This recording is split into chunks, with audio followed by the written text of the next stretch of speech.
Alright, so I'm sure most of you have seen this new Master Duel ban list by now. And if you want to see my initial reaction to this and my initial thoughts, I do have a video on that, but in this video, I want to discuss the winners and losers of this ban list with regards to what the best decks were previously and what I think how the meta will shift post ban list until we get the new selection pack with the super heavy stuff at least. And I will also be referencing the top 100 Duelist Cup placements, so I'll drop a link in the description with the Road of the King article with the breakdown of all the decks used in top 100 as well. So let's get to the first deck. The first deck we're gonna cover is the deck that people are saying arguably got hit the most by the ban list, which is Dragon Link. So right now you're looking at card for card Ryan Yu's rank 1 Duelist Cup list, and with the ban list changes, so Wyvern Burster and Chaos Ruler is gone. Because Wyvern Burster is gone, Collapse Serpent is not worth running anymore since it doesn't add anything. And with that, with no babies to run, that makes Safer less desirable since Safer can't search a combo starter. It can only search a Lubellion, which you already have 3 of already, and a Levianeer that you can't summon until you actually get to play the game. So this will likely drop down to 1. And instead, what you're gonna have to run is the Red Eyes package. So 1 Red Eyes Darkness Metal Dragon, and probably you will have to run Meteor Dragon as well, just because of, you know, the deck lost its power extender. So Black Metal Dragon, 3 of these, and people have been speculating whether Chaos Space will actually even be worth running anymore, since Chaos Space also only adds Rebellion and Druid's, sorry, not Druid's Worm, Jesus, Levianeer. And once again, like Safer, Chaos Space can't get you a starter, but unlike Safer, it's arguably even worse because Safer is at least a body that you can link off into Striker Dragon if you, say, pitch something else for its effect, whereas Chaos Space just it does not get you anything that actually helps you start your play, unless you want to like add Rebellion and summon the Sarnier or summon the Bistio right away. But the Bistio you can't even link off into Striker Dragon that you add, so you basically need an actual starter in order for Chaos Space to still work. So people have been speculating to even cut Chaos Space and instead run 1-for-1 this card that's impossible to find in the Master Duel search engine for some reason. Like how many cards have the phrase 1-for-1 on it? Like, Jesus Christ. Okay, that's not it. 1-for-1. This 1-for-1 now gets you Black Metal Dragon, and Black Metal Dragon is now your de facto best starter in the deck. So if you were to just make that change, maybe I'm coping, but this doesn't look too terrible. Like this, you're just changing one set of starters into your other best normal summon Black Metal Dragon, and of course the power level is gonna go down a bit because you don't have the Chaos Ruler in your extra deck as well. And maybe you could put a Chaos Angel in place of it, which is obviously it's nowhere near as good. Right? Chaos Ruler is insane. It's what gets you all your pluses, and it's what gets you it's what makes it so that you don't have to open like 3 to 4 card combos to get your entire engine going, since you can just make a Chaos Ruler and just mill it instead. And that's an extra 5 cards deep in your deck. So your ceiling up your deck is gonna be lower, and you're not gonna have the extra babies as discards for Ravine or whatever. And yeah, I don't think this deck is dead per se. It definitely did get hit pretty hard. If you're trying to make a 40 card deck, then you would just basically replace this. You probably weren't running both Black Metal and Safer. You would not be able to fit that in a 40 card deck, so you would probably replace, just like what I did, replace the Safer with the Black Metal Dragon engine, and it wouldn't seem as bad. if you were running like a higher deck count, then yeah, I probably wouldn't want to run the higher deck count Dragon Link builds now. There's just, you lost arguably your best, some of your best dragons, so it doesn't make sense that you to fill out your deck size just to run more dragon extenders and bad dragon starters when you can just cut down and see the few remaining good ones that you have, right? And yeah, as for Duelist Cup, right? As for this deck in the meta, before it was tier 1, arguably the best deck, and it got quite a few spots in the Duelist Cup top 100. This is definitely not going to be the best deck moving forward after this ban list. It probably won't be tier 1 either.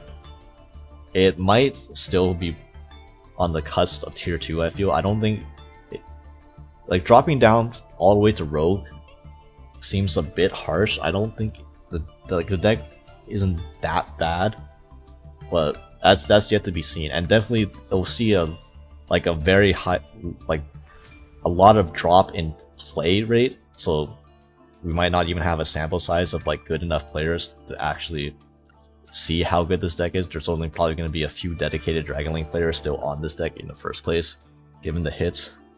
So yeah, well, that remains to be seen, but definitely this is one of the losers of the ban list. Well, next up, one of the winners of the ban list is branded Despia. In fact, it was arguably, if you look at the Duelist Cup results, branded Despia was arguably somehow the best deck already anyways before this ban list. It tied for basically the most spots in the top 100. And if you saw, if you click on the link and you check out the deck list, majority of the decks, the branded lists are these 60 card piles, just because there's way too much good branded and good fusion support to run that it's impossible to fit it into 40 cards. So people just said, why don't we just run all the good cards and just go to 60, right? It's not like it's too inconsistent. You have thrust still to basically access any part of your engine, especially going second. And if you want like detailed deck profile and like explanations of how this deck works, I'm going to put out a profile once I get the rest of the cards. You see I'm missing a few URs in the Deer Servant and the second Quem, but if you're interested in more brand content, subscribe here. But in this video we'll be talking about the position of branded post the ban list, which it did not lose anything from the ban list, really. And in fact, the only thing it lost was arguably its hardest matchup. Dragon Link was branded's hardest matchup, even though I know there's the meme of like set Albas, make the Leonard Hussey, but I mean that never works against like a competent Dragon Link player, right? They will always at least make an IP, have some way to deal with one set monster, right? They know what brand is a deck. They're not going to purposely build a board that just loses to one set card, right? Like this is just like a noob check, if anything. And the thing that actually makes the Dragon Link matchup hard is that deck runs the most Bystials in the game. It runs way more Bystials than branded does. And Bystials are extremely annoying for a deck that relies on resolving branded fusion and like having all their effects engraved to trigger during the end phase and stuff like that. Especially when you go second, because going second, not only do you have to deal with the Dragon Link board, but also they search 1 to 2 Bystials during their combo anyway, or like add them off Chaos Space, and they always add Druid's off their Magnamud, and then if you summon a monster, they just get the Magnamud back, and then they can get another Bystial during the next turn. It's like almost too many Bystials to deal with for like an average hand. That matchup is mostly, if it's not completely gone, it's gonna be seeing a huge decrease in play. So that's definitely positive. And I'll get into like what the other decks and the other winners are in this ban list, and some of the other decks that are projected to be good post this ban list don't match up too well with branded. Let's just leave it at that.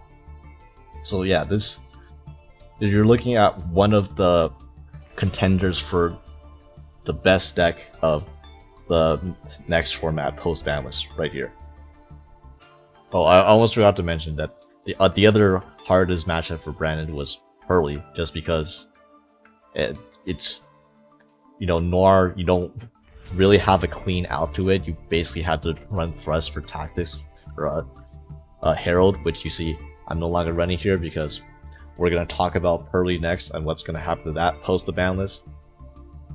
But yeah, this deck, its two hardest matchups got significantly nerfed by the ban list, while Brandon itself didn't get hit by all. So that's basically it. So speaking of Purrely, this is the next deck we're discussing. Purrely did pretty well in the last Duelist Cup.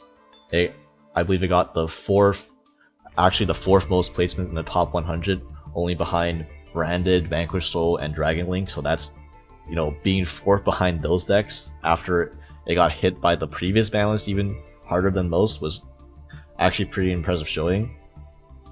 Fortunately, you know, these cats, they're losing their memories. You know, these cats are starting to get dementia and Alzheimer's, and because of that, they lost another 2 memories from their arsenal. One pretty and 1 delicious. Now they're down to 1 delicious memory and 2 pretty memory. On top of, they already lost 1 white cat before. So if you just want to count the ways they have to quickly spell, every single possible way to quickly spell, including the cats, you only have 17. That includes all the quick plays, that includes my friend, that includes 5 cats. And it's down to 17 when this deck used to have 21 ways to quickly spell. I mean, that's... yeah, I can't really say anything else but that's rough, because in order for this deck to beat Disruption and play through hand traps, it needs to see multiple ways to quick plays. It needs to use multiple quick plays in a turn. With just 17, your odds of opening more than 1 quick play spell get cut to below 75%. So 1/4 of the time you can't even really play through 1 interruption, and with 2 quick play spells, that's like the bare minimum you need to like play through just 1 hand trap even. And if they have any other disruption on top of that, that's like, yeah, like also the fact that Delicious Memory went down to 1, and the fact that Purrely Noir, the baby Noir, is not in the game yet, it means actually just straight up getting to Noir turn 1 is... I feel like it'd be easier to get the Noir using literally the Ghost Trick stuff than it is using the actual Purrely cards. Since you almost have to hit Delicious Memory in order to consistently hit a Noir now. Like if Purrely Noir is in the game, you would at least be able to access Sleepy Memory, and then the Purrely Noir can at least get the Pearl Eat from the deck. But with just 1 Delicious Memory as your only way to go into Plump, and Plump as the only real way to get a Xyz that has any sort of materials underneath it, it's... even if you hard draw Eep every game, you're still not guaranteed to even have Noir access, just because, like, how are you gonna get an Xyz with that many materials under it, right? Like, yeah, I think in a TCG, when Delicious Memory got hit to 1, the ways that people were playing this deck were just as a blind second strategy, pretty much. I'm not sure how viable playing a blind second version of Purrely is right now, especially since it's, compared to like what the TCG had, it's also has less memories and less white cats. So you only have 2 uses of white cats per your turn instead of 3. That's if you even have access to that many quick play spells in the first place. Like, yeah, this is... this deck was comfortably, I would call it tier 1 prior to the ban list. I'm gonna predict that until Purrely Noir is in the game, that this deck is not going to be tier 1 anymore. This is gonna be the deck that probably sees one of the bigger drop-offs among the top decks previously. Maybe like as much as Dragon Link even, or possibly more. Actually, I'm not sure exactly which deck it's like which deck has a more rough post Banlist, whether it be Dragon Link or Purrely right now. Next deck we're gonna discuss are the Psy Bozos themselves, Mathmech. Now, Mathmech was the 5th most represented deck in the top 100 of the previous Duelist Cup, behind branded Vanquish Soul, Dragon Link, and Purrely. And it is still was arguably a tier 1 deck. And again, it lost nothing from this ban list. It arguably barely lost anything from the ban list even before that. You know, it lost. It got Diameter to 1. Oh no. What will this deck do? So yeah, this the Activate Circular, Search Superfactorial, Terahertz, Send the Safeform, all of this stuff, none of that stuff is changing with this deck. And much like Branded, it lost its hardest matchup, Dragon Link. Because again, the hardest thing for this deck to deal with are Bystials. Dragon Link plays the most Bystials. Dragon Link got nerfed. You'll see less Dragon Link, therefore you'll see less of the deck that plays the most Bystials. So yeah, that's obviously that's a positive. There is one possibility that might not be too good for Mathmech, is that if Branded and Mathmech are indeed the best decks post Banlist, then both of those decks do get hit pretty hard by Bystials. And that might, the post Banlist meta might incentivize more people to play Bystials and not just, you know, like Dragon Link and Branded, like any deck. And if there are more Bystials in the meta, then that indirectly does hurt Mathmech, even though the deck that uses Bystials the best and plays the most Bystials isn't necessarily going to be the one using the Bystials against you. What, it doesn't really matter who uses the Bystials against you. It's just that if you get hit by too many, you're still going to struggle. So it's not a slam dunk that Mathmech is like a clear winner, at least compared to, you know, I would say Branded, but it's probably going to be better. It's probably going to still stay tier 1 like Brandon does, and compared to the other decks that got hit in the ban list, that's a win for Mathmech. And God, please don't make me play Mathmech again for too long. I'm gonna lose my mind if I have to summon Circular. So the next deck is a deck that I think people were surprised didn't actually get hit on the ban list. And probably a big contributing factor to why Labrynth was untouched by this ban list was due to its relatively poor performance in the Duelist Cup. In fact, there was only, I believe, of all the revealed deck lists so far, there was only 2 of the top 100 were on Labrynth. And one of them was Ryan Yu, who played it for literally 2 hours for the entire event. So, yeah, the disappointing showing, to say the least. And that could be why it's still the same as it was since the last ban list. Just with the 2 Stovey Torby and the 1 Nick Strap as the only recent hits to it. And if that's the case, then this ban list is a win for Labrynth, because Labrynth did not get hit by the ban list in that case. And I would have argued that it was tier 1 still, even though like it obviously disappointed in the Duelist Cup, and I think people were honestly, I probably underestimated how big of a hit that the 1 extract and the 2 Stovey Torby was. Like, I didn't think it was that big of a deal, but evidently it was a pretty significant, like, at least to account for the massive difference in performance between the 2 Duelist Cups that we had within like 2 months of each other. Like, literally, there were more runic stuns in the top 100 than there were Labrynth. I would have never predicted that before the Duelist Cup. So part of me, that leads me to believe that part of the reason why is that the Dragon Link matchup is actually quite difficult for Labrynth, since Dragon Link has like Bystials and it had like quick launch, and basically it always has a chain block for your Lady Labyrinth, so you were never able to set a card. And then while during that whole thing, you were losing your furnitures because they were just getting bestialed the entire time while you were getting chain blocked, and obviously going second, forget about it. So yeah, I could see that as a reason. And if Dragon Link again, if your deck had a hard matchup against Dragon Link, like you're eating well because that deck got got destroyed by this Banlist, and Labyrinth most certainly did not get destroyed by this Banlist. So at the very least, I expect to see this more than Runic Slam in the future, and maybe it'll join.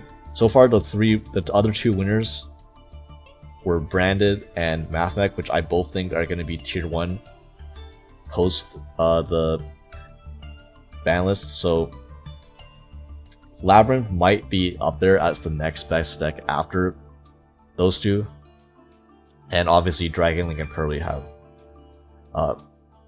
given the Banlist, they would have dropped a little bit down in tiers. So next, I guess we can discuss a few decks together, but the first one is, for some reason, Kashtira. Kashtira did not do like anything. It was like, maybe it was that had like when 1.5 spots in the top 100 Duelist Cup, and the half guy was like split between Kashtira and a different deck. This deck was not anywhere, at least near tier 1 to begin with, but this deck just got it got hit harder than like as hard as the other tier 1 decks did. So they lost 2 birth, so now that if your birth ever goes away, that's your follow-up and your comeback plays are gone, and your recovery is gone. This was one of the few decks that did run Pot of Desires, so it got a little fucked there. And obviously the one Fender, and it's not the hugest deal. Like, Fender going from 2 to 1 is not the biggest deal in pure cash, to say the least, because at least you can still do your full end board, since your starter is not Fender itself. Fender does not lead to anything by itself. Fender was only a starter if you combine it with another Kashtira card like Theosis or Birth, which unfortunately they also hit the Birth, so Fender is probably usually never going to be a starter for you. You still wanted to start your plays with Unicorn. Unicorn gets you your full combo, and you would usually just summon your Fender from the deck with Theosis anyways, so it didn't quite matter if you hard drew the Fender or not even. And yeah, this deck is just not consistent anymore. Like I say that like it was consistent before, but this is just, even running the one Pot of Desires, you don't even want to activate it because you can banish your 1-off Fender, but also you're never gonna see your Desires since it's at 1 now, and like your plays with your Rise Hearts was at least a half starter. It wasn't a complete brick. You could at least maybe get your plays going because Rise Hearts plus Theosis and Rise Heart plus Birth, and like Fender plus Theosis and Fender plus Birth were 2-card combos that at least let you do something. Except now they hit the Birth too, so now your consistency with your 2-card starters goes down, and it's just, yeah, the deck, like it lost both consistency and it lost resilience, and it's just I would not recommend you play pure cash. That's just like, this deck's not it. Like, it wasn't even like, this was a deck that was probably tier 2 at best before, which is now it's probably gonna fall way down to the bottom of tier 2, possibly into rogue category even. And of course, like, we can't talk about Fender without talking about the other deck that actually played Fender, which was Vanquish Souls. And Vanquish Soul didn't really lose too much. It lost one Floodgates and one There Can Be Only One, big deal. That wasn't like the difference maker of the deck. But losing like Fender was like the way bigger hit, since Fender now cannot add Fender, which means that if you want to summon Fender, you can't add an Earth attribute. I don't know how big of a deal that will be for Vanquish Soul decks, but usually you would want to Fender add Rise Star most of the time anyway, since fire is a more important attribute. And if you really wanted to have a way to search the Earth attribute, you could just run Scareclaw Kashtira instead. Although you might not even run that and say if you need the Earth attribute, just keep the Fender in hand. And if you don't need the Earth attribute, then you can summon the Fender and then search the fire attribute. So it's probably still fine to play. And like half the time it'll be a bit you'll feel a bit worse than, you know, not having 2 Fender. You also will see it a bit less, since you're essentially going from 3 copies of Fender with rates off to 2 copies of Fender. And yeah, it's like not a nothing hit, but also I don't think Vanquish Soul would fall that much just because of the loss of 1 Fender. I think if it was a tier 1 deck before, I would argue that it would still be a tier 1 deck now. And like Vanquish Soul was the best deck, tied for the best deck in the Duelist Cup with branded like 11.5, 12 copies in the top 100. So I don't think 1 Fender, loss of 1 Fender is going to make it drop all the way down below like every other deck that was behind it. And since we're already talking about some losers in this section, why don't we talk about one of the bigger losers? All these builds is right here. I'm not going to use one of my 25 deck slots to build a stun deck that I will never actually play. But basically, these were the hits to stun decks. Okay, so you lost 2 copies of Border, that's 2 floodgates right there. You lost 2 copies of Single Zone, that's another 2 floodgates. You lost 1 copy of There Can Be Only One, that's a 5th floodgate, and you lost 2 copies of Kaiser Coliseum. 7 floodgates. So you lost 7 floodgates in your runic stun or like stun strategies, and you lost 2 card demise, which is actually huge. Like this is probably the biggest hit, arguably, to the stun decks. It's just a free +2 card demise that oftentimes your opponent can't even ash, because guess what? Inspector Border and Amon will stop your opponent from interacting with card demise. Very fun interaction. Thank God we don't have to worry about that anymore. And it even loses a duality. So it lost consistency, and it lost like the biggest back-breaking card in the deck. If your opponent activated resolves card demise on you for 3 and then keeps every single card that they drew off demise, like it feels like you might as well just scoop, because your best case scenario, you're gonna get into a long drawn duel that's like lasts 20 turns and you're gonna deck out, and like worst case scenario, you just cannot even play the game at that point. But yeah, obviously stun's gonna get weaker because it lost its best cards. For those of you who think stun is dead, I would word of caution.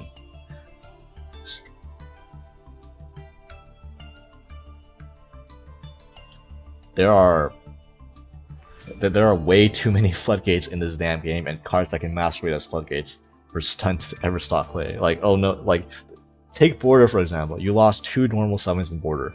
Well, guess what? Fossil Dyna Pachycephalo is still legal. Majesty's Fiend is still legal. In fact, runic stun decks were playing Majesty's Fiend already, because you can tribute summon Majesty's Fiend with any runic card. Turn 1. So don't like celebrate this yet. Don't think you're gonna not face stun in the ladder. Like that's not gonna be the case. I'm gonna tell you that right now. Synchro Zone prevents you from attacking. Damn, if only there was another card printed even earlier that prevented you from attacking. That's also at 3 copies. Yeah.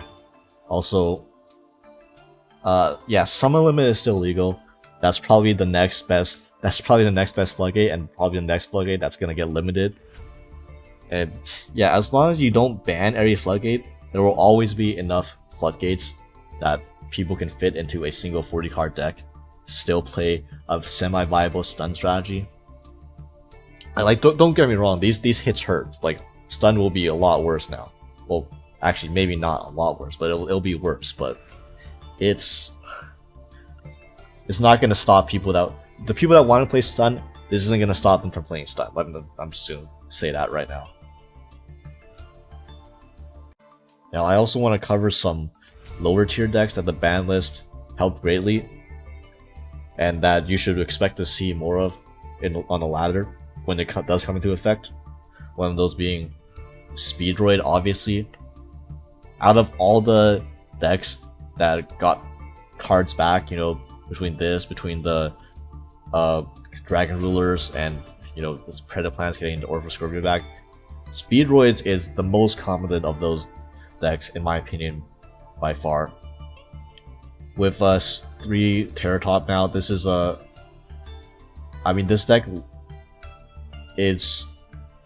functions like mid-range decks, like that run a lot of non-engine stuff like Punk, stuff like Cyber's piles. And as you can tell, this deck has room for 14 hand traps plus the entire maxi minigame package, including the crossout. And it still has room for 3 of all its best starters. Kashtira Unicorn, yes, Kashtira Unicorn is one of the best starters in the deck. Then, you know, the 2 Speedroid Terratops when we get it, and 3 Ultra Hound, and 2 Marble Machine, which you can bump up to 3 if you really want more consistency. Although the deck has, with Terratop coming back 3, I'd argue that it already has more than enough. And unlike the mid-range decks, this one makes Baron extremely early. So this deck is actually capable of playing through hand traps, specifically something like a Nibiru, very decently. And Speedroid Terratop also, if you hard open Terratop instead of having to, you know, do the play where you yo-yo it and special it back from the grave and like all that, I'll jump through all those hoops. You just hard open Terratop, your board is better. You get to end on 2 to 3 synchros that are all negates. You know, this deck again, this deck can use 2 Barons. That's how easily this deck makes it. Like literally make Baron turn 1, use it, goes away, whatever. Make Baron again like it's nothing for like the turn 3 follow up and like to go over top of your opponent. You have Crystal Wings against any monster based deck. High Speed Roid Kite Drake. Have you read this card?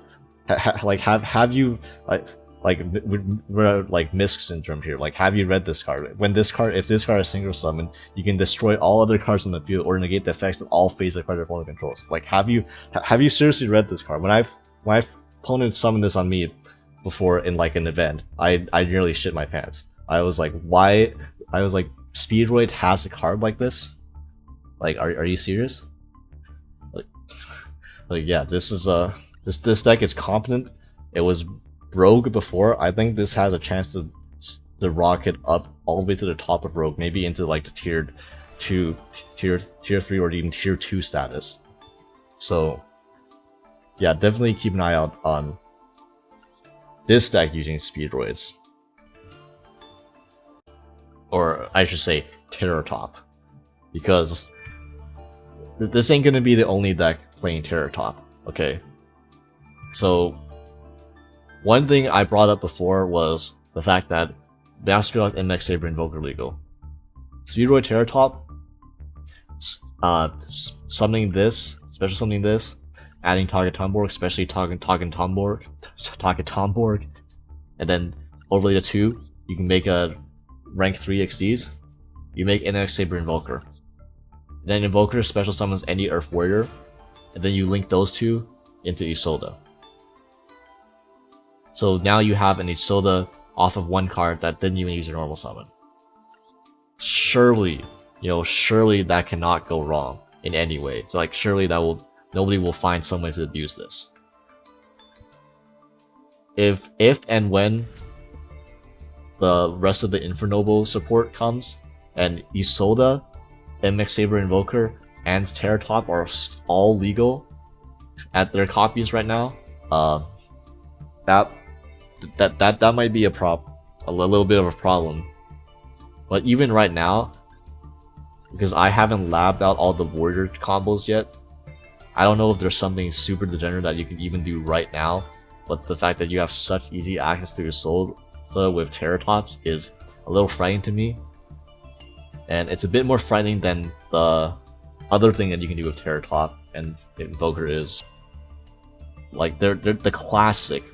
What got Invoker banned in the first place was you could Terratop into Invoker, and then Invoker can get any zoo monster. And then that way you get a zoo Xyz, you know, any Xyz you want without a normal summon. I think that is arguably the less scary interaction that you can do with Terratop compared to Isolde, because I mean, I'm not even, quite frankly, I'm not even sure Zodiac would even play Terratop into Invoker into a zoo name. Especially since Barrage is at 3, especially since this is also a format where Maxi exists, and why would you willingly play more into Maxi than necessary, right? When in a deck that normally just does not really care too much about Maxi, but I mean, I haven't done extensive testing on Zodiac, whether the Terratop Invoker engine would be good for Zodiac, but it's definitely a possibility, and probably people are going to be testing it on a ladder too. And yeah, just know that there's like quite a few things that can happen to you when your opponent summons Terratop. That's not just speedroid combos, you know. And finally, obviously, when the ban list will be in effect, we will also have the new selection pack by then. And this super heavy Samurai Soulbreaker armor hit basically confirms that we will have the super heavy Samurai support with the Welkaushi, the Pendulum, and stuff. And if you want to see what that can do, you know, you can. DK has a video on that, but there's also plenty of other videos of just what super heavy Samurai can do, and that deck is disgusting, and it feels like it's a deck that is designed literally on the basis that it gets kept in check by Maxi. Like, that's because damn, you one card combo that ends on 4 or 5 negates. That is the, when people say combo decks just end on 5 negates now, a lot of decks haven't been doing that recently. Super Heavy Samurai post support, definitely going to be one of those decks that actually does that. And especially if we don't get any more pre-hits before we get the cards in Master Duel. So yeah, if that's the case, that's definitely a deck to watch out for. That could even be a tier 1 deck, unlike the other decks I covered in this section, like Speedroid and Zoo and like Isolde Turbo. Super Heavy Samurai. And yeah, that's my thoughts on the meta and the best decks and the winners and losers of this ban list. Let me know if you agree or disagree, or what you think in the comments.